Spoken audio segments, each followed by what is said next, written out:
Graça e paz, boa noite, que Deus possa estar abençoando grandemente a sua vida.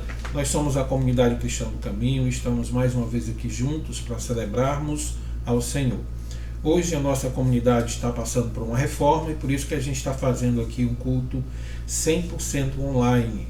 Mas eu espero em Deus que você esteja bem, que tudo esteja em paz na sua casa e que você possa estar com a gente, agora, nesse momento, ou então depois, participando desse momento de celebração.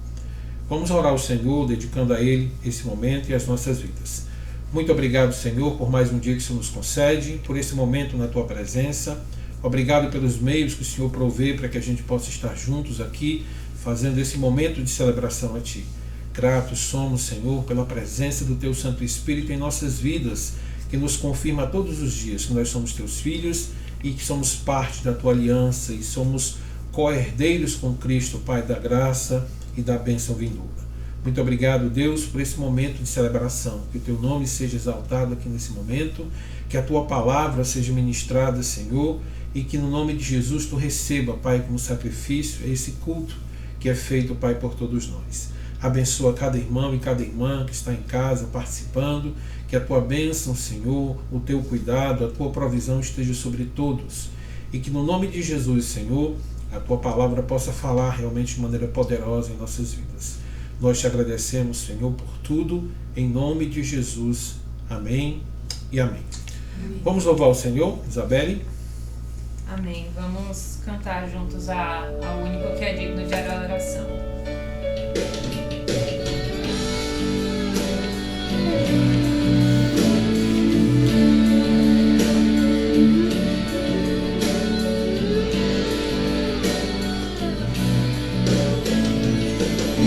Exaltado, Rei exaltado nos céus, eu louvarei. Ele exaltado, para sempre exaltado, seu nome louvarei.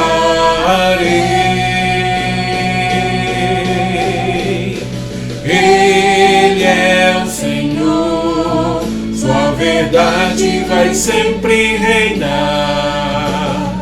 Terra e céus glorificam seu santo nome. Ele exaltado, Rei exaltado dos céus.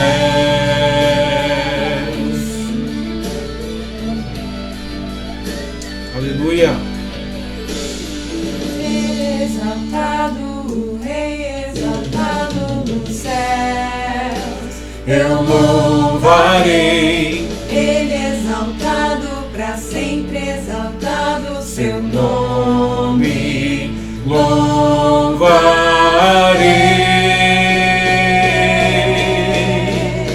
Ele é o Senhor, sua verdade vai sempre reinar. Terra e céus glorificam seu santo nome. Ele exaltado, Rei exaltado nos céus. Ele é o Senhor, sua verdade vai sempre reinar. Terra e céus glorificam seu santo nome. Ele exaltado, Rei exaltado nos céus. Ele é o Senhor, sua verdade vai sempre reinar. Terra e céus glorificam seu santo nome. Ele exaltado, Rei exaltado nos céus. Aleluia. Ele exaltado, Rei exaltado nos céus. Aleluia. Ele exaltado, Rei exaltado nos céus. Amém. Glórias ao santo nome de Jesus.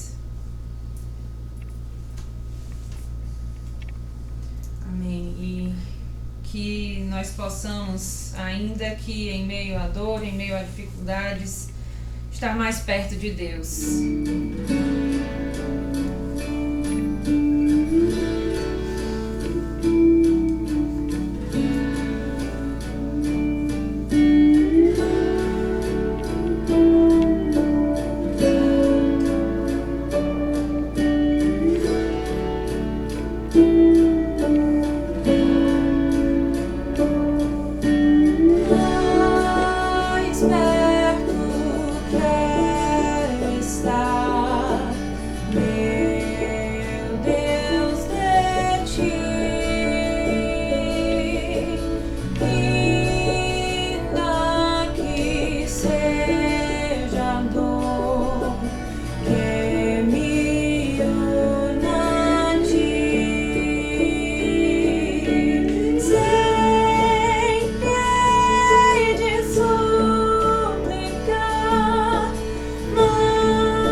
Deus, aleluia. Aleluia.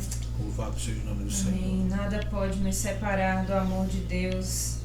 Aleluia. Nem morte, nem tribulação, nem altura, nada, nada, nada pode nos separar do amor dele.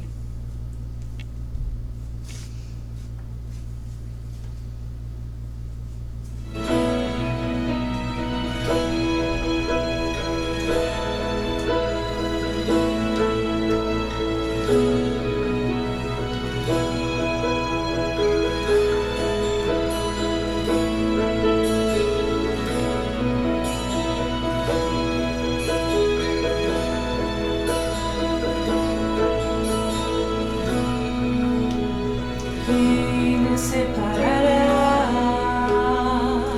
do amor de Cristo? Será tribulação, angústia ou perseguição, fome ou nudez, perigo ou espada? Quem nos separará do amor de Cristo? Pois eu estou bem certo de que nem morte, nem vida, nem anjos, nem principados, nem coisas do presente, nem do porvir, nem poderes, nem alturas, nem profundidade, nem qualquer outra criatura poderá nos separar do amor de Deus que está em Jesus Cristo, nosso Senhor, que está em Jesus Cristo.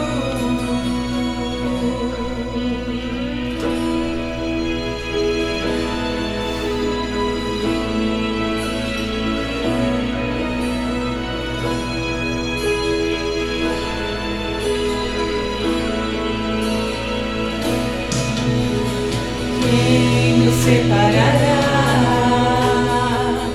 do amor de Cristo?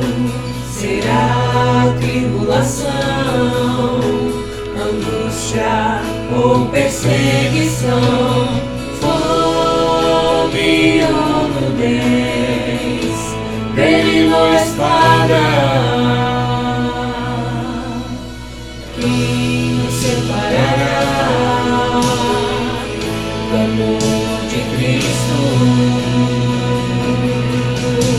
Pois eu estou bem certo de que nem morte, nem vida, nem anjos, nem principados, nem coisas do presente, nem do porvir, nem poderes, nem alturas, nem profundidade, nem qualquer outra criatura poderá nos separar do amor de Deus que está em Jesus Cristo, nosso Senhor, que está em Jesus Cristo.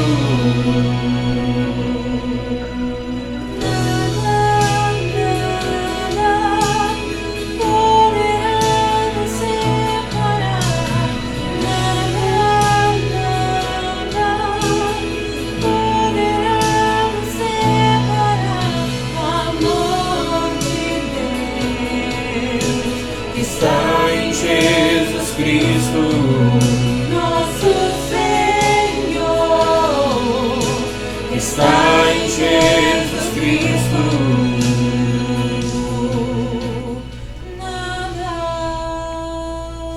Aleluia, louvado seja o teu nome, Senhor.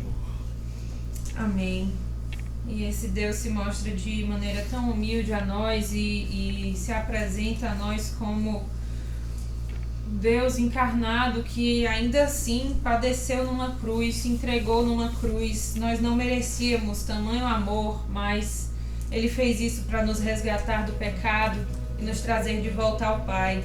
E nós nos achegamos quebrantados a Ele para entregar nossas vidas em adoração.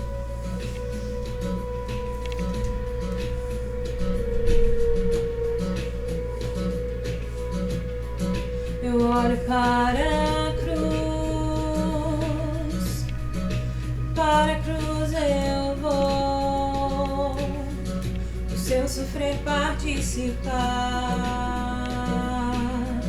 a sua obra vou cantar,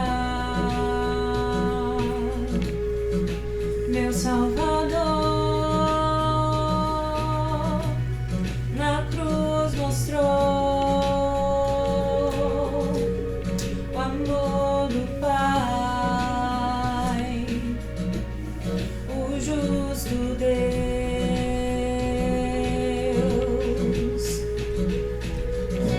Pela cruz me chamou, gentilmente me atraiu e eu, sem palavras, me aproximo, quebrantado por seu amor.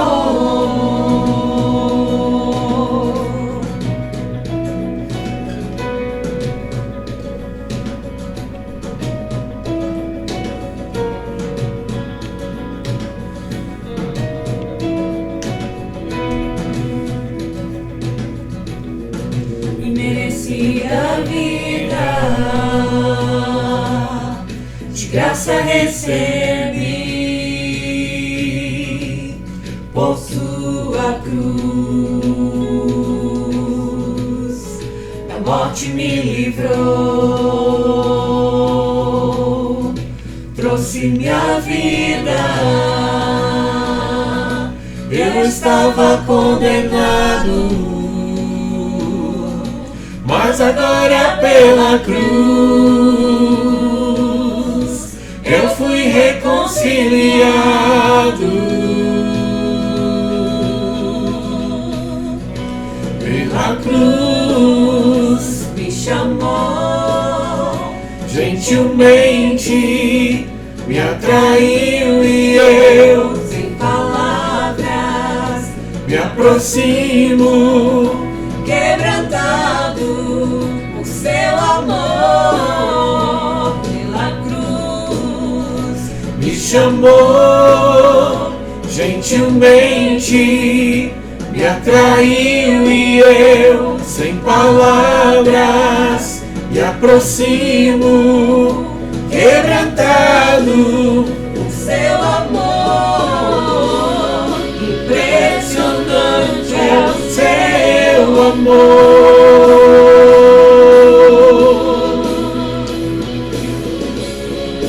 Me redimiu e me mostrou o quanto é fiel.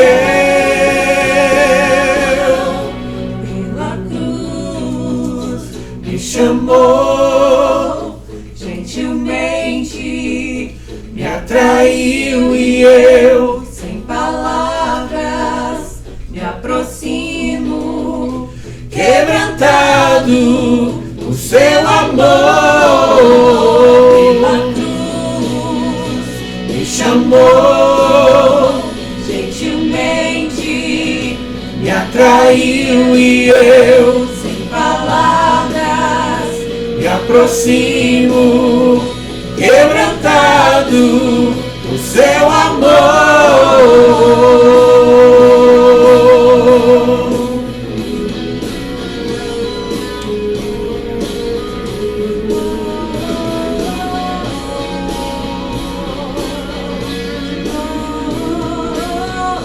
Quebrantado por Você seu amor.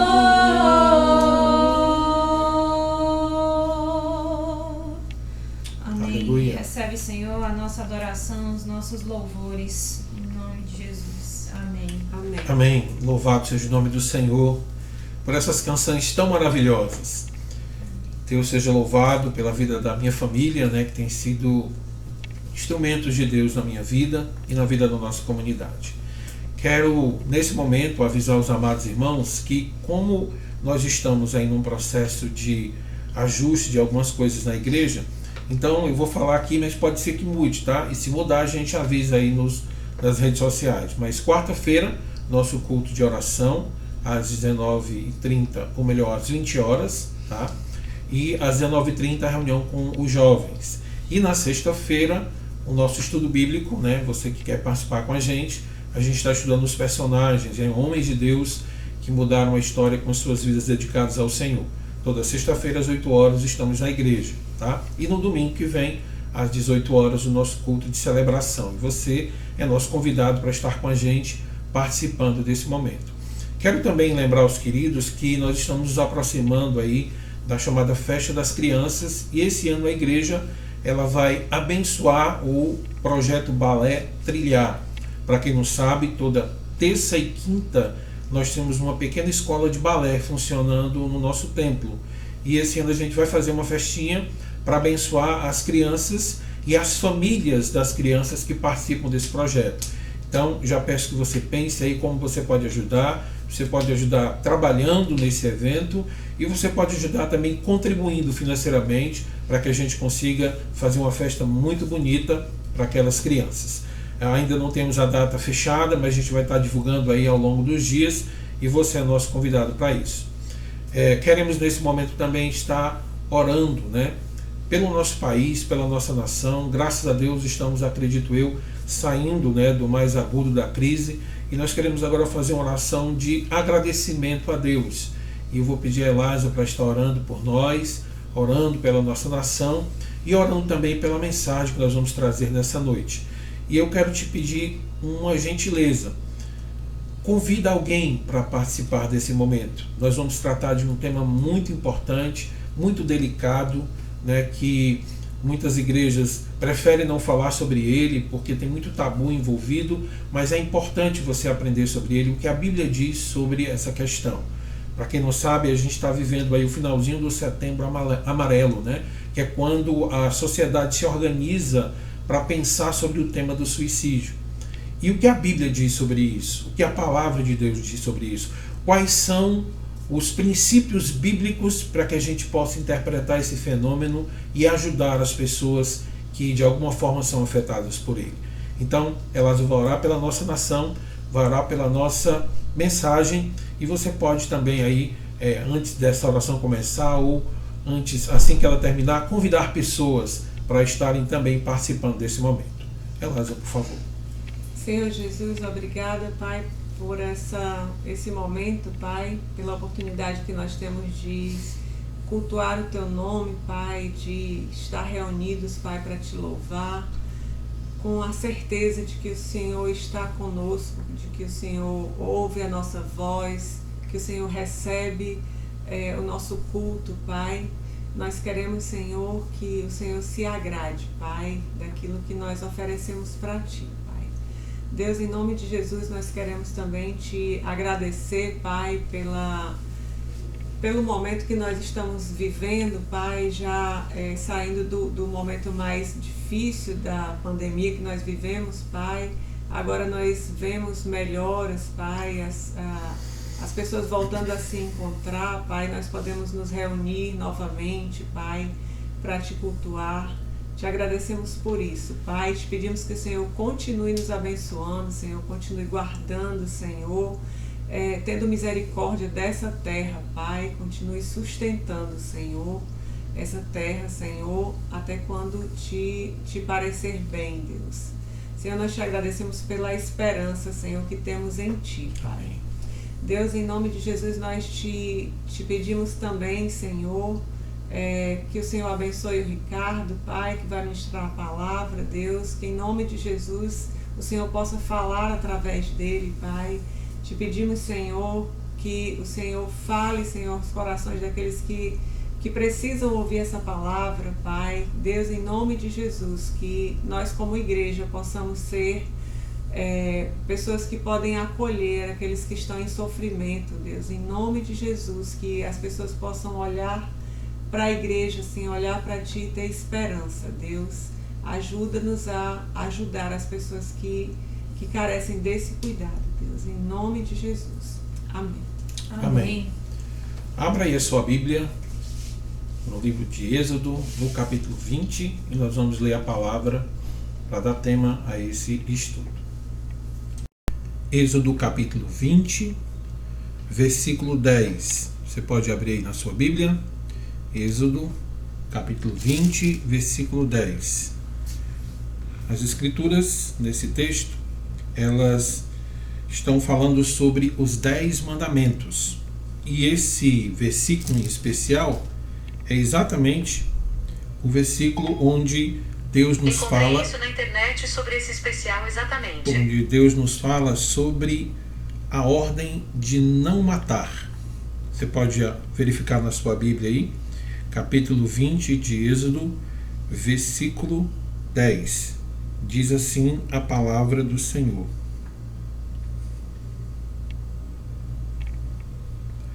Perdão, queridos, eu até me confundi no texto. É Êxodo 20, versículo 13, não 10, versículo 13. Diz assim a palavra do Senhor: não matarás. Eu quero nessa noite, queridos, conversar com vocês sobre um tema que às vezes é um tabu nas igrejas, é um tabu entre os irmãos, entre os chamados crentes, que é exatamente a questão de quando alguém decide tomar a atitude de tirar a sua própria vida. Para quem não sabe, a gente está vivendo aí o finalzinho do chamado Setembro Amarelo, que é uma espécie de promoção global de prevenção ao suicídio. Muitos crentes praticamente abominam esse assunto e resolvem simplesmente fechar os ouvidos e não falar sobre ele. Mas a verdade é que deixar de falar sobre um problema, deixar de conversar sobre algo, não elimina aquele problema, não torna inexistente aquela situação. Muito pelo contrário, muitas vezes até exacerba, até gera uma situação mais complicada ainda. E a igreja precisa parar para falar sobre esse tema, porque as estatísticas estão aí para dizer de uma forma extremamente eloquente que é um grave problema da sociedade. Para que você saiba, alguns estudos dizem que praticamente 50% da população mundial, em algum momento, isso é uma estatística, já pensou em tirar a sua própria vida para resolver os seus problemas. E é impressionante quando a gente vai ler as estatísticas, porque o número é avassalador e, segundo alguns estudiosos do tema, ele é muito menor na estatística do que é na realidade. Porque como existe uma espécie de preconceito, né, uma espécie de estigmatização desse tema ou dessa forma, né, de perder a vida, as pessoas têm vergonha de falar sobre isso, as pessoas não querem dizer o que aconteceu e muitas estatísticas acabam subestimando o verdadeiro problema, o verdadeiro tamanho do problema. E o que a Bíblia diz sobre isso? Qual é a posição do crente? Qual é a postura que o crente deve ter em relação a esse tema? Com certeza, alguém já deve ter dito para você, de uma forma bem contundente, que, conforme o texto que nós lemos, capítulo 20, versículo 13 de Êxodo, matar é um pecado, dito pelo próprio Deus. Então, seguindo a lógica do pensamento, o suicida está infringindo o mandamento de não matar e ele está pecando contra Deus. E algumas teologias, como uma teologia antiga da Igreja Romana, e como alguns cristãos do passado diziam com toda a ênfase que toda pessoa que pratica o suicídio, ela vai para o inferno. Mas será mesmo? Será que a Bíblia diz isso? Será que a gente pode embasar esse pensamento através das Escrituras? Nós vamos falar sobre isso hoje. Mas antes eu quero que você entenda que esse assunto ele não é alheio às Escrituras. Se você for um bom estudioso da Bíblia, você vai encontrar pessoas importantes que tiraram suas próprias vidas em momentos difíceis da sua caminhada. Uma lista aqui básica. Nós lemos em Juízes 9:54 o caso de Abimeleque. Nós lemos em 1 Samuel, capítulo 31, versículo 4, o caso de Saul. No mesmo capítulo, dos versículos até o 4 ao 6, você encontra o escudeiro de Saul também praticando isso. A gente vê Aitofel em 2 Samuel 17:23. A gente vê Zinri em 1 Reis 16:18. E o caso, com certeza, mais conhecido, mais emblemático, é de Judas Iscariotes, narrado por Mateus no capítulo 27, versículo 5, quando ele tira a sua própria vida em função de tudo o que aconteceu sobre o seu relacionamento com Jesus Cristo. Mas, de fato, será que alguém tirar a sua vida, de fato, determina o seu estado eterno? o que determina se um crente verdadeiramente ganha o céu ou se ele será lançado nas trevas eternas. É importante a gente entender isso. Mas antes, como eu falei, eu quero conversar com você sobre outros assuntos. E no finalzinho dessa mensagem, a gente responde essa pergunta. Você precisa entender que a questão do suicídio é um problema grave. É um problema que acomete todas as classes sociais, todos os grupos sociais, independentemente se a pessoa vive numa cobertura, numa rica cidade do mundo, ou se ela vive numa choupana, num casebre, num subúrbio da cidade. Todas essas pessoas são suscetíveis a esse problema, que de fato é uma das principais causas de morte em todo o planeta. Eu não sei se você sabe, mas em relação aos adolescentes, é praticamente a causa maior de morte de adolescente, tirando acidentes, é o suicídio. Antigamente, essa estatística apontava mais para os mais idosos, mas hoje os estudos mostram, essas estatísticas são recentes, de que os adolescentes são eles que mais morrem por suicídio depois das causas relacionadas a acidentes. E é importante a gente entender um pouco de como isso funciona. Por que as pessoas entram por esse caminho? Seria somente uma questão de não conseguir conciliar a realidade, não conseguir conciliar a vida? E estudando um pouquinho, a gente percebe que existem mais ou menos em torno de 2 causas que podem levar uma pessoa a tomar essa atitude tão drástica.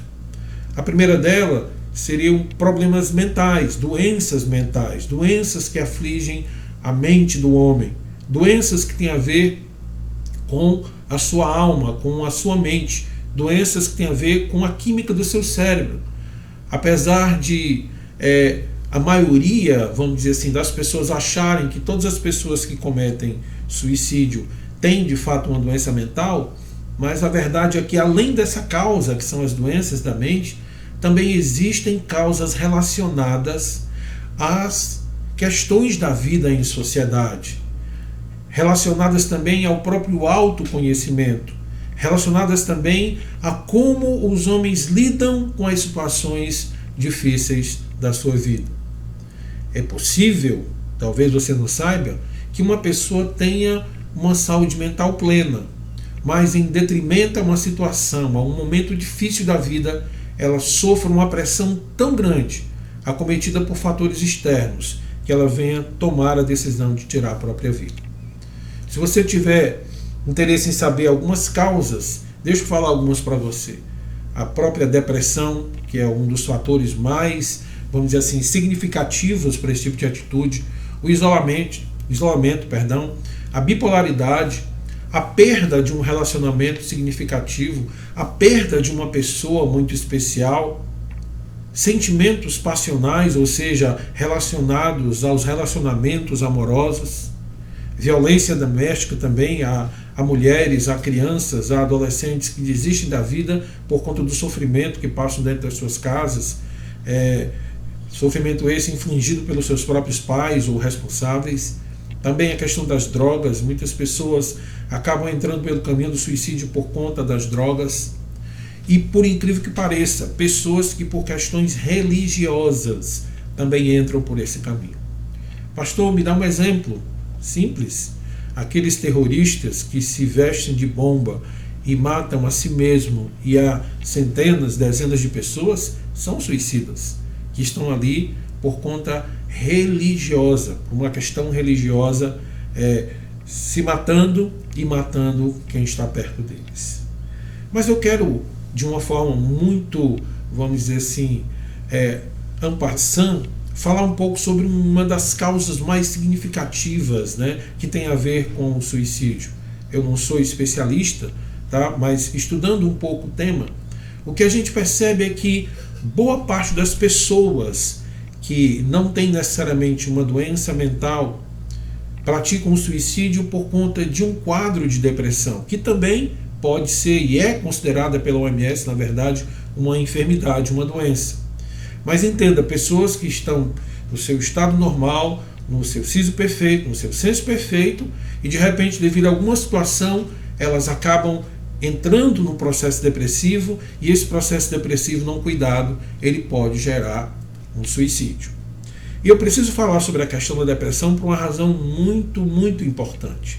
Existe uma cultura do erro dentro da igreja, uma cultura incoerente quanto às doenças da alma dentro da igreja. Não é uma coisa, irmãos, que assim, eu ouvi falar, alguém disse, não, é alguma coisa arraigada no seio da igreja.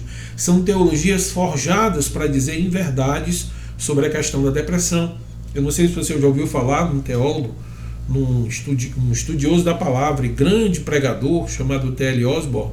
Eu não estou aqui de forma alguma ratificando, né, a teologia dele, porque eu não tenho tanto conhecimento dessa teologia, mas ele, vamos dizer assim, uma teologia um pouco mais voltada ao pentecostalismo, mas T.L. Osborne ensinava, né, e ensina os seus seguidores, né, aqueles que acreditam piamente no que ele diz, que depressão é um problema relacionado ao demônio. Que quem tem depressão está sendo possuído ou está sendo, vamos dizer assim, pressionado por um demônio. Ora, é bem verdade que Satanás pode, né, oprimir uma pessoa, pode tentar destruir uma pessoa, colocar um peso no coração da pessoa, mas eu não posso afirmar de uma forma categórica que todo tipo de depressão é origem demoníaca, é de origem demoníaca. A Bíblia não nos dá essa certeza, essa garantia. Depressão é uma doença. Depressão, ela tem a ver com um quadro clínico.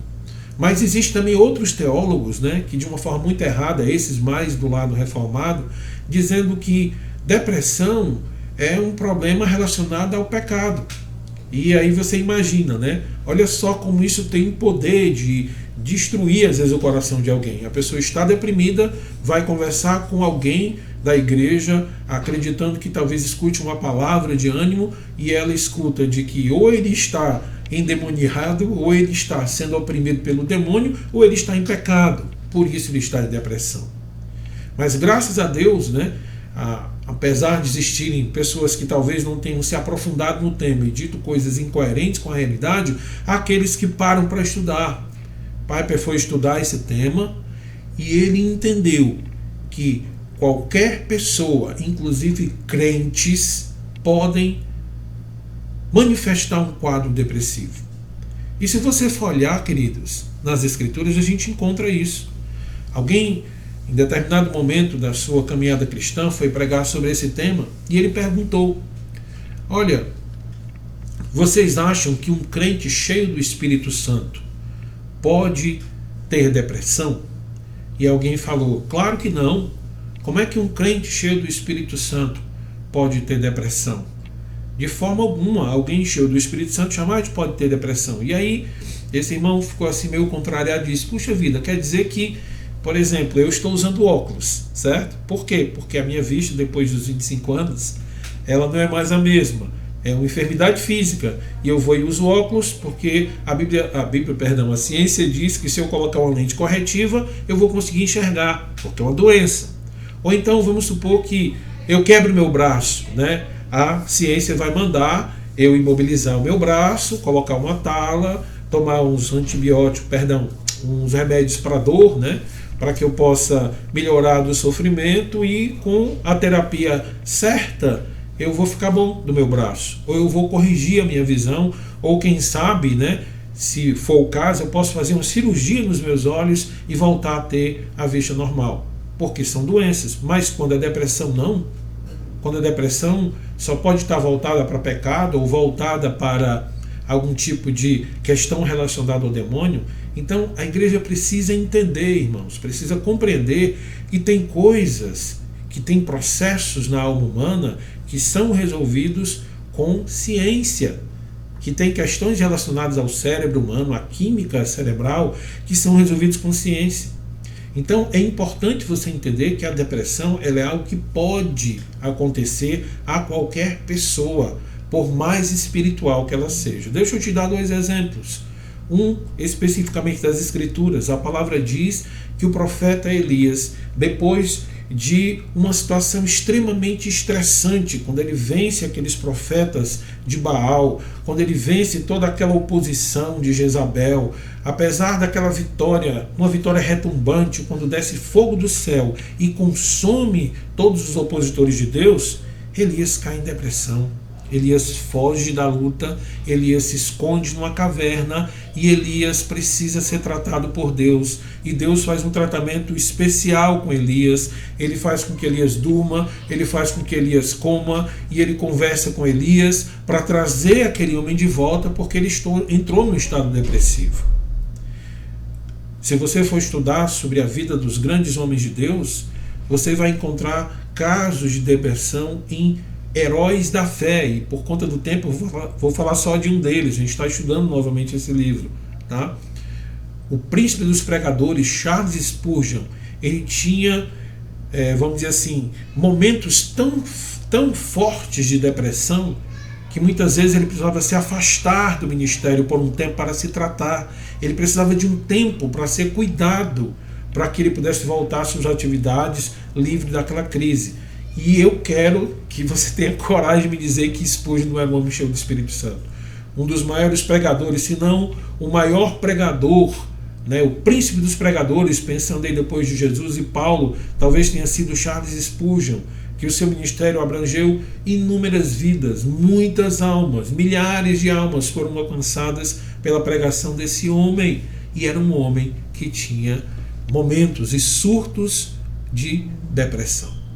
Então eu quero deixar claro isso, porque geralmente a postura suicida tem muito a ver com a depressão, tá? E é importante você entender como crente que depressão é uma doença, e assim como qualquer outra doença, ela precisa ser tratada. Depressão não é sinônimo de fraqueza espiritual, depressão não é sinônimo de pecado, depressão não é sinônimo de influência maligna. Ela pode muito bem ser uma demonstração de que você precisa de ajuda, que o seu corpo e a sua alma estão precisando de cuidados. Dito isso, eu preciso falar para você que os suicídios, segundo as Escrituras e segundo a própria vida, é alguma coisa antinatural, porque ninguém, queridos, na sua normalidade vai querer tirar a sua própria vida. Por uma razão simples. Além do amor à vida que Deus nos dá, Ele também coloca em nós instintos naturais. É interessante quando você estuda a mente humana, em uma situação de perigo, nós temos um instinto programado para fugir ou lutar. Isso é muito interessante. O nosso corpo ele sofre uma carga de adrenalina para que você possa fazer alguma coisa para preservar a sua vida. Então a questão do suicídio é algo, em primeiro lugar, antinatural, porque o próprio Deus colocou em nós amor pela existência e também um instinto. E quando eu falo instinto, eu estou dizendo que você nem para pensar. Você já escutou aquelas pessoas que, diante de um perigo enorme, correu algo a uma velocidade impressionante, uma quantidade imensa de metros, né? Uma velocidade impressionante, sem saber de onde ele tirou forças? Ou alguém que em determinado momento precisou enfrentar e lutou, né, contra uma fera para poder defender algo que amava? E até eu lembrei aqui rapidamente, né, de um videozinho que eu vi de uma moça que, quando ela viu uma ursa atacando os seus cachorrinhos, irmãos, ela foi para cima do urso sem medo, né? Isso foi, vamos dizer assim, um momento em que a adrenalina tomou a vida dela, ela viu uma situação de perigo e ela enfrentou. Ou seja, o suicídio, a prática do suicídio, em primeiro lugar, é uma coisa antinatural. Ela não tem a ver com a natureza normal humana. Segundo, ele também aponta para a incredulidade. Porque se alguém crê em Deus, de fato, ele tem a condição de entender que, por mais difícil que seja a situação, ele acredita que Deus pode resolvê-la. Ele acredita que Deus pode transformá-la, ele acredita que Deus pode restaurar a normalidade da vida ou trazer de volta o sentido à existência. Então, alguém que entende o suicídio como uma saída honrosa é uma pessoa que não consegue enxergar a necessidade da fé para acreditar no impossível. Então, o suicídio é uma coisa que tem a ver com incredulidade. Em terceiro lugar, o suicídio também tem a ver com um egoísmo de achar que você vive apenas para você mesmo. Deixa eu dizer uma coisa para você: você não vive só para si. Você está dentro de uma família, você está dentro de uma igreja, você está dentro de uma sociedade, e você partindo, você vai causar feridas imensas no coração de muita gente que ama você. Então, o suicídio, ele também tem a ver com esse ato. A pessoa às vezes acha que se ela partir dessa, no entendimento dela para melhor, ela vai ajudar todo mundo, né? Porque no entendimento dela, a existência dela é um problema, e ela partindo, muita coisa se resolveria, mal sabendo ela de que de fato, de repente, ele pode estar causando uma chaga, uma ferida na sua família que nunca vai ser curada. E por fim, o suicídio não é uma coisa coerente com as Escrituras, porque ele traz em si um engano tremendo.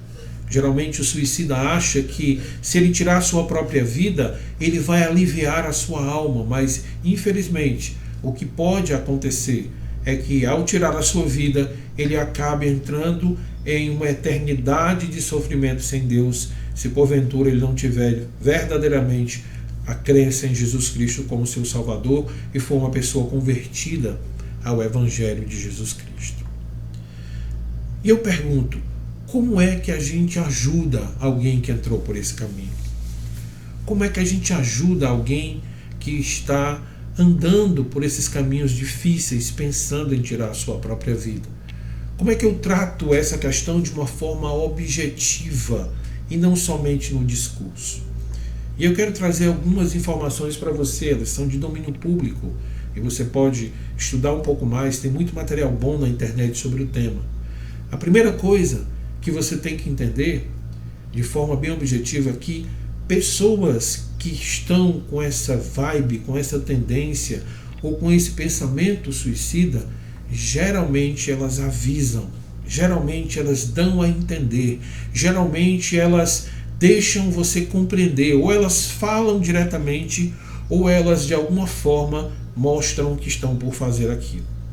E escutando alguns depoimentos, né, eu vi o depoimento de uma psicóloga que tratou do caso de uma criança, né, que infelizmente ao chegar na adolescência ela acabou se suicidando, que essa criança, à medida em que ela ia crescendo, ela desenhava muitas vezes situações tétricas, situações de morte, e geralmente retratando no desenho uma maneira de morrer, né? E infelizmente, né, não foi possível as pessoas interpretarem isso em tempo, e essa criança que depois se torna um adolescente tira a sua própria vida, mas quando se vê os desenhos, né, essa psicóloga tratou da família dessa criança, tá?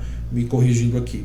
Quando você vê os desenhos dessa criança, desse adolescente, estava tudo ali escrito, né, através dos desenhos, o que ele estava pensando em fazer, o que ele estava planejando fazer. É interessante você entender que toda pessoa com essa tendência, ela dá sinais claros. Algumas pesquisas falam, queridos, em torno de 80% das pessoas que cometem esse ato contra a própria vida, elas de alguma forma estão avisando. Geralmente é uma expressão como eu não aguento mais. A gente tem que ficar ligado. Ou então minha vida está sem sentido, eu não vejo mais sentido para existir, eu não vejo mais sentido para viver, eu não vejo mais sentido para continuar. É um aviso. E por fim, nós nunca podemos ignorar alguém que abre a sua boca para dizer eu queria morrer. Ou ainda, quando essa pessoa passa a se comportar diferente, de uma forma exagerada, né? Por exemplo, é uma pessoa que sempre conversa, sempre está com todo mundo e de repente ela muda rapidamente o comportamento. Precisamos parar para conversar, para entender. Precisamos entender que aquilo pode ser um sinal. Tá? Algumas pessoas ficam de repente olhando muito tempo uma janela alta, olhando muito tempo para o horizonte em cima de uma construção muito alta. A gente tem que prestar atenção, porque geralmente as pessoas que têm essa tendência precisam ser observadas, precisam ser compreendidas, porque elas estão avisando. e algo que eu deveria ter dito lá quando estava falando sobre depressão, né? Que a pessoa que tem a tendência suicida, ela não está, vamos dizer assim, contra necessariamente a vida. O que está acontecendo ali é um processo de dor, é um processo de sofrimento tão intenso, tão terrível, tão visceral, que ela só consegue achar uma possibilidade de alívio para aquilo ali, tirando a sua própria vida. Então, não é a vida necessariamente, é a dor interior, é a dor da alma, é a dor da existência. Então, ela não tem necessariamente um problema em si com a vida, mas a necessidade dela acabar com aquela dor faz com que ela tome a decisão de perder a sua vida, de tirar, a sua própria vida. É importante, então, de uma maneira bem prática, você estar observando esses fatores. Como eu falei, queridos, existe um índice muito alto de suicídio entre adolescentes, entre jovens, né, e adolescentes, que às vezes a gente não para perceber os sinais que estão sendo mostrados. Outro ponto importante, quando você começar a enxergar esses sinais, é importante você tomar uma atitude. Tá? E o que é tomar uma atitude, pastor? Não é dizer assim, rapaz, o irmão ali, né, tá tão estranho, né, tá falando ali em morrer e tal, vamos orar por ele. Claro, orar é importante, irmãos, nunca deixe de ser importante, mas você tem que agir também no sentido de tentar investigar o que está acontecendo e se importar com o que está acontecendo. De repente, a situação ali é uma depressão que chegou, ou então foi uma crise que se instalou no casamento, na família, uma doença muito grave que chegou, ou então uma crise financeira, né? Ou então a pessoa entrou num processo de dependência química. Então você tem que agir procurando, em primeiro lugar, tentando entender o que está acontecendo, não julgando, né? Porque acho que a grande dificuldade também é que às vezes a gente acha que já tem tudo pronto na cabeça e julga, né, as situações e as pessoas sem entender o todo. Então a primeira coisa, você tem que agir entendendo o que está acontecendo, procurando compreender o que está acontecendo. Muitas vezes as causas podem ser as mais diversas, né? Às vezes é um namoro que terminou, né? É um noivado ou um casamento, né, que termina de uma forma muito abrupta. Tudo isso pode levar a pessoa a um processo depressivo, né, e, por sua vez, levar a um quadro onde a pessoa pense no suicídio como uma solução para aquele sofrimento. Então, a primeira ação que eu tenho que fazer é procurar entender. Tá? E aí, pastor, mas assim, eu vou procurar entender, mas eu não sou psicólogo, eu não tenho formação para isso. Entenda, você procura entender e você procura ajudar. E que maneira prática você ajuda? Primeiro você acolhe a pessoa. Primeiro você tenta abrir, vamos dizer assim, o seu coração. Tenta não, né? Você deve abrir o seu coração para que aquela pessoa possa acreditar, confiar que você está verdadeiramente interessado nela. E permitir que ela fale, né? Permitir que ela diga, permitir que ela compartilhe, permitir que ela fale. A gente vai falar um pouquinho sobre essa questão da pessoa que está com essa tendência, mas aquele que quer ajudar, ele tem que entender que precisa abrir os seus ouvidos para que a pessoa diga o que está sentindo.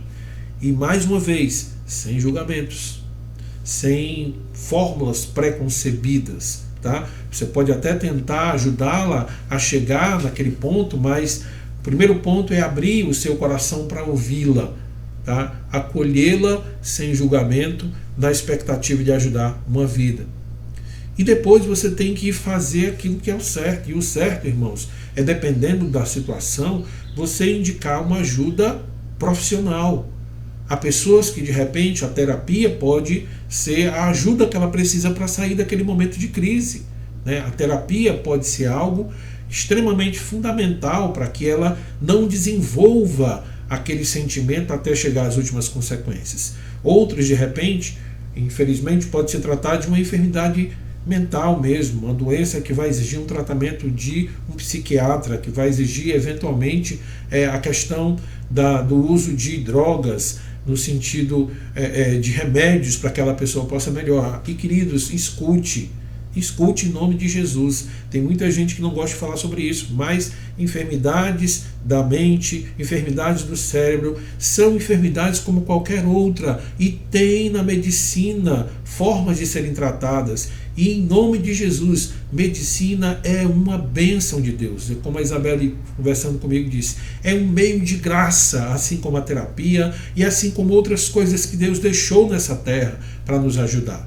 Então, se você encontra aquela pessoa, escuta, percebe aquilo, indique ajuda, né? Ou um terapeuta, ou um psiquiatra, ou alguém que tenha mais experiência para poder conduzir aquela pessoa, e não despreze a necessidade de um profissional, né, de alguém que tenha condição de ajudá-lo. Mas é importante você entender também que isso não basta. A pessoa que está vivendo isso, ela precisa cuidar também da sua alma, tá? E agora eu quero falar para aquela pessoa que eventualmente tem tido esses pensamentos. Eu quero falar para essa pessoa que eventualmente está ponderando essa solução na sua vida, né? No passado, para algumas culturas, o suicídio era uma chamada saída honrosa. E é interessante que eu li há alguns anos atrás um empresário, né, que ao saber que tinha falido completamente, matou seus 2 filhos adolescentes, matou a sua esposa e depois suicidou-se, porque não queria que a família passasse pela miséria, pelo sofrimento, pela vergonha das perdas financeiras que eles tiveram. Olha, isso é muito sério. E como é que a pessoa que está tendo esses sentimentos deve se portar? O que ela deve fazer? E por que eu preciso dizer isso? Porque alguns estatísticos falam que 50% ou mais das pessoas que habitam essa terra já pensaram no suicídio como algo ponderável para se resolver os problemas. Então, se é assim, eventualmente, talvez quem está nos ouvindo já tenha pensado nisso. E quando isso acontece com a gente, às vezes é difícil da gente admitir. Mas dicas práticas aqui para que você possa encaminhar o seu coração quando isso surgir na sua mente. Primeiro, busque ajuda. Busque ajuda, procure ajuda de pessoas. Abra o seu coração, peça ajuda. Não se encaramuge, né, em si mesmo. Não se coloque naquela situação de que você não possa ser ajudado por ninguém.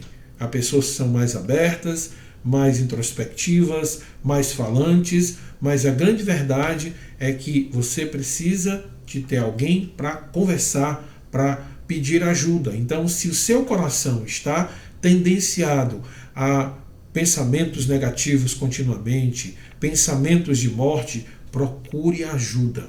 Fale. Abra a sua boca e fale. Não acumule esses pensamentos no coração. Não deixe que eles se enraizem na sua alma. Não deixe que eles passem a ditar a sua vida, passem a ditar a sua caminhada. Você tem diante de Deus essa possibilidade. Ah, pastor, mas se de repente o meu problema for mais sério, for alguma coisa que tem a ver com um tratamento mais sério, então procure, querido. Olha, negar uma enfermidade é a pior coisa que você pode fazer. Negar é a mesma coisa que negar um pecado. Alguém está em pecado e ela nega aquele pecado, e Davi dizia, né, que enquanto ele calava o seu pecado, os seus ossos envelheciam, né, porque a mão do Senhor estava sobre ele, né, e por isso ele estava enfraquecendo, os ossos deles estavam secando. Era assim que ele se via, porque ele estava numa situação de pecado, mas ele não confessava aquele pecado. E na enfermidade da alma, querido, é muito parecido.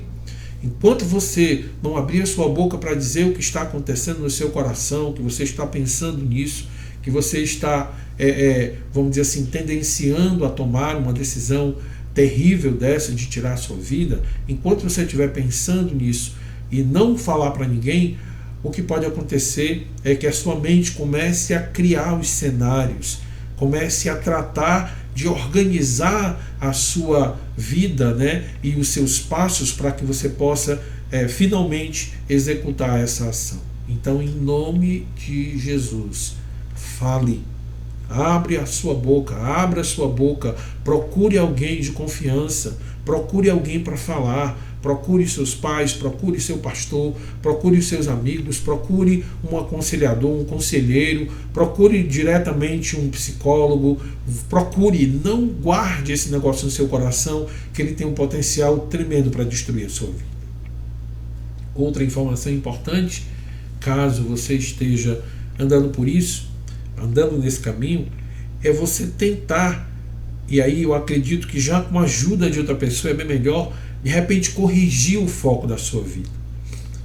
Eu estava escutando uma pregação e o amado falava que estudando a vida daqueles irmãos, né, e daqueles homens e mulheres, né, que foram confinados nos campos nazistas, é uma coisa muito curiosa, né? Muitos deles não tentaram o suicídio como alguns poderiam imaginar. Diante daquela situação terrível, diante daquele terror absurdo, diante daquele sofrimento tremendo que os refugiados nazistas, os campos de concentração tiveram que passar, eles agarraram a vida de forma veemente. Eles agarraram a vida de uma forma tão intensa que muitos sobreviveram simplesmente por não terem desistido de estarem vivos, independente de todo o sofrimento que passaram. Fome, torturas, miséria, desprezo, e aquelas pessoas sobreviveram. Contudo, olha que curioso, depois que elas saíram dos campos de concentração e passaram a viver novamente a sua vida, muitos deles tentaram o suicídio e muitos deles concretizaram, né, essa ideia de tirar a sua vida. E a pergunta é por quê? Porque, olha só, enquanto estavam presos, encarcerados, humilhados, tratados como animais nos campos de concentração, eles tinham um objetivo na vida. E qual era o objetivo deles? Sobreviver para sair desse lugar. Eles tinham um foco, eles tinham um objetivo, eles tinham um porquê, eles tinham um motivo pelo qual dormir e acordar no outro dia e perseguir aquele objetivo. E muitas vezes, queridos, o que acontece é que a pessoa que tem uma tendência suicida, ela perdeu o foco na vida, ela perdeu a consistência do que ela quer fazer da existência. E todos nós precisamos de foco, todos nós precisamos de motivos pelos quais, né, inclusive é antiga já essa série, né, na Netflix, uma jovem, né, acho que pós-adolescente, né, já na juventude, a série trata desse tema difícil, e nessa série era 13 razões por quê, né, a tradução livre aqui no português, e a série tentava explicar por que aquela moça havia praticado suicídio. Mas o que a gente precisa fazer quando esse pensamento vem ao coração é tentar focar a nossa vida. E claro, queridos, com a ajuda de profissionais, se necessário com a ajuda de medicação, mas é importante você entender que você precisa ter um objetivo para viver. Pode ser a sua família, pode ser o Deus da sua vida, pode ser o seu ministério, pode ser alguma coisa, mas você não pode permitir que a essência do porquê da sua vida se esvazie, porque se isso acontecer, de fato, essa tendência, né, esse caminho, né, que leva para tirar a própria vida se torna ainda mais intenso, se torna ainda mais atraente, tá? Então, essas pessoas que eu citava aqui, que saíram do campo de concentração, depois que elas voltaram para a vida, depois que elas saíram dali, elas não tiveram mais um objetivo, não tiveram mais um motivo, não tiveram mais uma razão, não tiveram mais um porquê, e por conta disso acabaram praticando o suicídio. Outra coisa importante que eu preciso dizer para você, em nome de Jesus, que talvez esteja com um pensamento como esse: em Cristo há solução para todos os dramas da existência humana. Em Cristo Jesus há solução para tudo. A Bíblia diz que nós temos tudo em Cristo, que a nossa vida está escondida em Deus, que nós somos herdeiros e co-herdeiros com Cristo. Está escrito na palavra que o Espírito Santo, ele habita em nosso coração. Então você tem um companheiro que pode também te ajudar, que pode não, ele tem todo o poder para te ajudar. ele tem toda a condição de renovar a sua vida, renovar a sua existência, renovar os motivos pelos quais vale a pena existir. Como eu falei no início da nossa meditação, claro, existem crentes cheios do Espírito Santo que podem viver um quadro de depressão, mas ao mesmo tempo você precisa entender que é possível sim crer e depender e receber desse Espírito Santo o poder para sair desse momento de crise. Em Cristo há solução para todos os problemas da humanidade. Se não necessariamente uma solução de uma cura daquela enfermidade, se não necessariamente a situação dele trazer de volta, né, aquilo que se perdeu, se não necessariamente ele resolver aquele problema que causou aquela depressão e que está levando a pessoa por um caminho difícil, né, de pensar em tirar a própria vida, mas ele tem poder para suprir a sua necessidade e te dar novamente um sentido para a vida.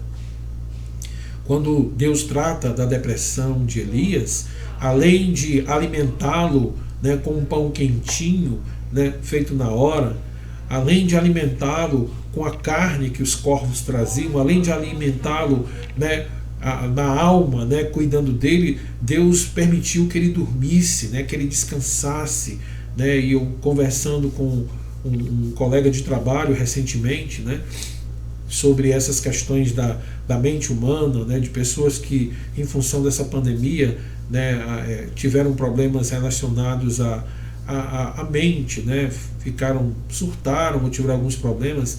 Ele comentando comigo: olha, Ricardo, um fator muito importante para a saúde mental é o sono, né? Então, se você não está conseguindo dormir bem, você precisa já se preocupar, você precisa de ajuda, porque o sono é essencial para o equilíbrio da mente. E aqui eu não vou investir muito tempo nisso por conta, né, do próprio tempo, mas eu acredito que vocês sabem que quando você dorme, né, a sua mente, o seu subconsciente processa toda a informação, joga fora o lixo, aproveita o que é bom. Então, se você não dorme, esse processo não acontece, né? E é provado cientificamente que quem passa muito tempo sem dormir tem o risco, inclusive, não só de desenvolver uma doença na alma, uma doença na mente, mas de morrer mesmo, né? Por falta desse equilíbrio, né, que o sono traz à vida. Então é interessante a gente ver isso, né? Que Elias, naquela situação tão complicada, Deus diz assim: cara, dorme aí, passa um tempo descansando, descansa um pouco, porque eu quero cuidar da tua alma. E Deus cuida de Elias, porque Elias estava com pensamento suicida, porque ele diz o seguinte: olha, eu vou morrer, porque todos que serviam teu nome desapareceram, não tem ninguém. E Deus vai lá e diz: Elias, calma, tá aqui, ó, se alimenta, toma aqui água, descansa um pouco e saiba que eu estou no controle da situação e que ainda existem 7.000 que não se dobraram diante de Baal. O que é isso? É Deus sendo suficientemente poderoso para suprir todas as necessidades de Elias, assim também como Cristo é suficientemente poderoso para suprir todas as suas necessidades. Mas deixa eu te dar um conselho, além dos que eu já estou te dando. Não espera um anjo vir te dizer isso, não, tá? Não espera que uma aparição, né, uma teofania aconteça na sua vida para que você compreenda isso. Compreenda agora. E se tiver difícil compreender, peça ajuda de alguém, tá? Eu não quero que você saia daqui dizendo: não, o pastor disse que Cristo é suficiente, então eu vou ficar na minha aqui e vou ficar calado aqui com o meu sofrimento interior. Jesus é suficiente e vai dar tudo certo. Sim, ele é suficiente, mas Jesus pode usar a pessoa que está do seu lado para lhe ajudar, desde que você abra sua boca e peça ajuda. Por mais antiga e clichê que seja esse exemplo que eu vou dar, mas eu vou dar ele mesmo assim, né? É aquele homem que estava se afogando depois de uma grande tempestade e fez uma oração a Deus dizendo: Senhor, salva-me, eu preciso do Senhor, não tem nenhum recurso aqui, somente o Senhor pode me salvar. E ele fez essa oração 3 vezes e adormeceu sobre a tábua, né, que ele estava ali se segurando para não afundar, né, para não afogar-se. E de repente ele escuta um barulho bem alto, né? Era a buzina de um navio enorme, e esse navio se aproxima dele, o marinheiro lá de cima grita: ei, vem para cá. Olha, eu vou jogar uma boia para você. Ele disse, não precisa não, está tudo bem por aqui, Deus vai me salvar. E o marido insiste, não, Deus vai me salvar. E o navio vai embora. Daqui a pouco vem um helicóptero, né? Ele sente o vento no rosto, ele vê a água se afastando, né? E um dos tripulantes diz, olha, vim aqui te salvar e tal. Ele diz, não, já orei a Deus, eu já pedi ao Senhor, né? Por fim, vem uma canoa, né? Alguém muito solícito, rapaz, vamos lá, não, eu orei ao Senhor, ele vai me tirar dessa. E daqui a pouco ele perde as forças, ele desliza pela tábua, ele se afoga e chega na presença de Deus, e ele fica meio revoltado e pergunta a Deus, eu orei 3 vezes e o Senhor não me ouviu, eu acabei morrendo, o Senhor não fez nada comigo para me salvar. E Deus, muito solícito, passa na cabeça dele, filhão, eu respondi as suas orações, eu mandei 3 meios de graça para você e você não conseguiu me enxergar. Então, querido, talvez Deus esteja aí do seu lado, na pessoa da sua esposa, na pessoa do seu marido, na pessoa dos seus filhos, na pessoa dos seus pais, na pessoa do seu pastor, na pessoa do seu conselheiro, na pessoa do seu líder de grupo. Talvez ele esteja aí falando com você, talvez essa suficiência de Cristo, ela se mostre para você através de alguém que quer lhe ajudar, mas você precisa abrir o coração, você precisa crer e você precisa fazer algo, né, em direção a essa luz, a essa salvação que está em Cristo. E por fim, eu quero terminar falando sobre, biblicamente, alguém que pratica esse ato de suicídio, de fato vai para o inferno? Alguém disse que num velório de um jovem, uma mãe estava ali inconsolada, porque havia perdido seu filho da maneira mais terrível, porque o filho havia tirado a própria vida. E chega um irmão, teólogo, cheio de conhecimento bíblico, chega para a mãe e diz, olha, lamento muito pela perda do seu filho, mas é pior ainda saber que ele vai para o inferno. Isso não foi um caso pastoral, foi uma história verdadeira. Ou melhor, é uma história verdadeira. Você imagina o tamanho do sofrimento que essa mãe estava passando e o tamanho do peso adicional que esse homem colocou sobre ela. Lamento, minha senhora, pela morte do seu filho, mas pior ainda é saber que ele vai para o inferno. Eu preciso dizer para você que não existe na Bíblia Sagrada nada que afirme categoricamente isso, que um suicida vai para o inferno. Por quê, pastor? Porque está escrito na palavra que não tem nada que possa nos separar do amor de Cristo. A gente cantou inclusive essa canção hoje, e ela diz num dos seus versos, que de fato é o próprio verso bíblico, nem morte nem vida, nem morte nem vida poderá me separar do amor de Deus que está em Jesus Cristo, nosso Senhor. O que eu quero dizer com isso? Nós não somos juízes, nós não podemos julgar uma atitude dessa em última instância, porque o que pode ter acontecido ali seja o fruto final de uma enfermidade na mente, ou então um momento extremo, né, onde a pessoa estava completamente destituída de forças para suportar uma pressão enorme sobre si. E eu quero que você entenda, olha, Judas não foi condenado à eternidade sem Deus por causa de suicídio, não. Ele suicidou-se por conta do remorso que ele sentiu, ele não se arrependeu do pecado e aí ele cometeu o suicídio. Mas o fato de Judas não estar entre os justos não é porque ele cometeu o suicídio. Você entende isso? Eu não posso dizer que quem comete o pecado de Judas, ele também vai para o inferno. Não, o pecado de Judas não foi necessariamente o suicídio. Não foi necessariamente o suicídio. Aquele suicídio também foi. Mas o grande pecado de Judas foi trair a Jesus.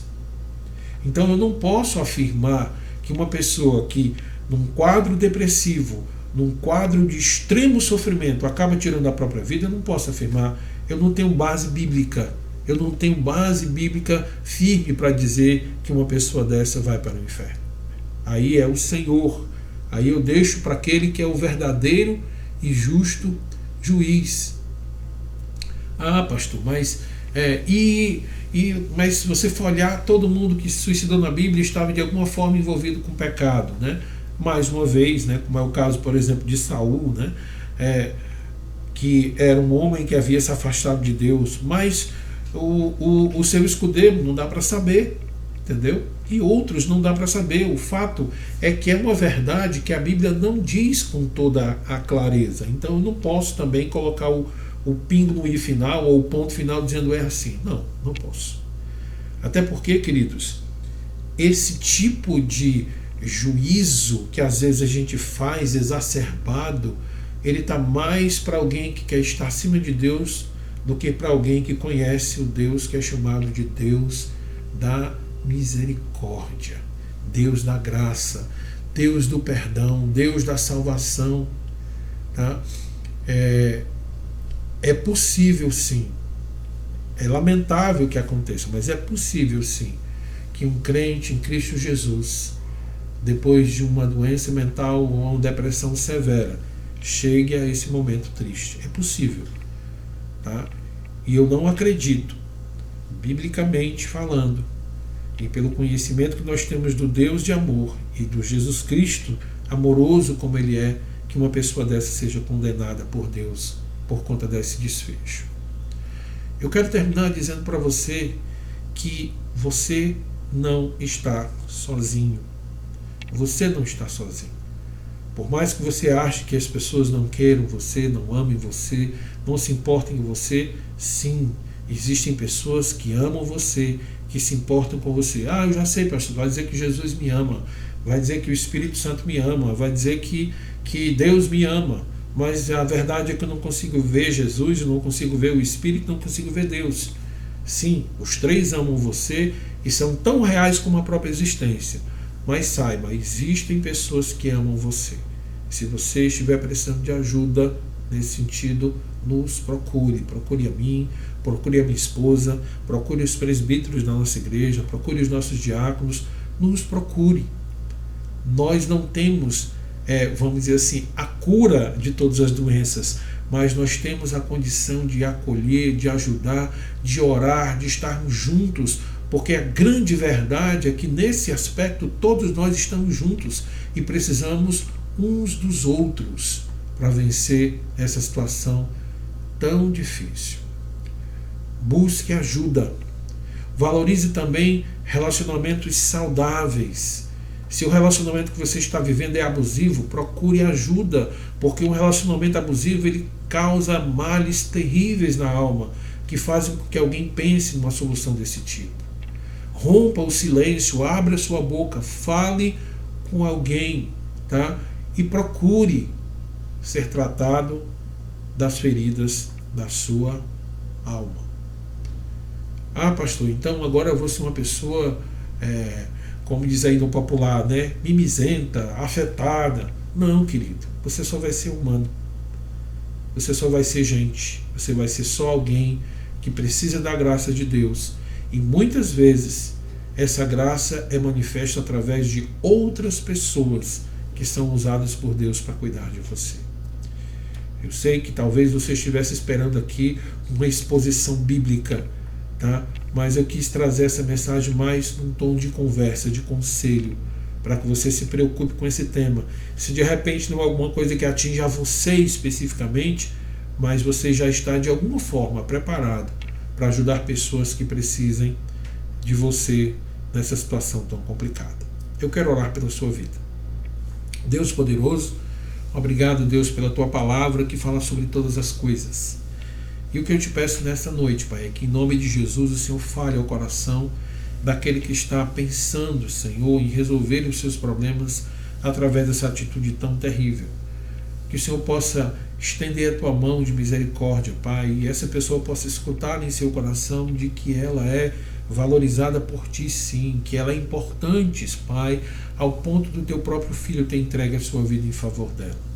Que em nome de Jesus, Senhor, essa pessoa abra a sua boca e peça ajuda, e que ela encontre, Pai, pessoas para ajudá-la, para caminhar com ela, Deus, para estarem juntos dela, para que ela possa vencer essa situação. Que haja também em cada um de nós, Senhor, esse senso de preocupação com o nosso irmão, com com o nosso parente, com o nosso filho, com o nosso cônjuge, Pai, para não deixar que essa situação se aloje no coração deles. Usa-nos, Pai, para ajudar as pessoas e abençoa a tua igreja como um todo, Pai. Que esse triunfalismo doente que às vezes existe no coração de muitos crentes possa ser substituído por uma fé operosa, uma fé coerente, uma fé que crê no impossível, no poder de Deus, na transformação das realidades, mas também está ancorada naquilo que o Senhor já nos deu como meios de graça nessa terra para vivermos esses dias. Abençoa, Pai, eu te peço também os líderes, os pastores, Senhor, que são tão pressionados, Pai, suas esposas, Senhor, e todos aqueles que existem para ajudar os outros, que o Senhor possa estar também fortalecendo os seus corações para que tenham condição de ajudar, Pai, e fortalecer as vidas. Abençoa, Senhor, cada um de nós. É o que nós pedimos em nome e por amor de Jesus, o teu Filho. Amém e amém. Muito bem, quero agradecer em nome de Jesus pela sua presença aqui entre nós. Que Deus em Cristo possa abençoar a sua vida. Você deve estar achando aqui o cenário diferente, né? Está um pouco diferente hoje mesmo. Mas domingo, se Deus permitir, estaremos de volta lá no nosso templo e você é nosso convidado a participar com a gente desse momento de celebração presencial. Que Deus em Cristo te abençoe, que a graça dele seja abundante na sua vida, é o que eu peço em nome de Jesus. Receba a bênção de Deus, que a graça do nosso Senhor e Salvador Jesus Cristo, que o amor de Deus, o nosso Pai, o poder, a comunhão e as consolações do Divino Espírito possam repousar sobre a sua vida, meu querido irmão, e sobre toda a sua família, em todo lugar que você estiver, e em todo lugar que estiver qualquer crente que diz em uma só voz: Maranata, ora vem, Senhor Jesus. Que Deus te abençoe, tenha uma semana abençoada e que a graça de Deus jamais abandone você. E eu sei que não abandonará, porque é promessa dele. Um abraço, meu querido. Até o nosso próximo encontro.